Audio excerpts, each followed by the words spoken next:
మాతృభాషకు సంబంధించి అంటే మనం కంపెనీస్ యాక్ట్ ఏదైనా ఒక కంపెనీ పెట్టాలి అంటే కంపెనీస్ యాక్ట్ ఇచ్చినటువంటి రూల్స్ అండ్ ప్రొసీజర్స్ మాత్రమే ఫాలో అవ్వాలి.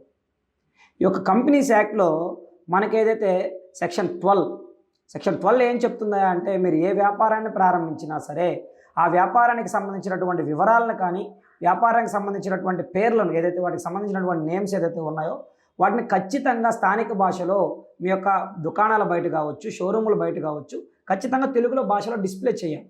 ఎందుకని సార్ అట్లా ఎందుకు డిస్ప్లే చేయాలి? ఇప్పుడు చాలామంది ఇతర రాష్ట్రాల నుంచి ఇక్కడికి వచ్చుంటారు, వాళ్ళకి తెలుగు రాదు, ఇంగ్లీష్ కూడా ఉండాలి కదా. ఖచ్చితంగా ఇక్కడ వేరే భాషల్ని పెట్టొద్దు అని ఎక్కడ చెప్పలేదు.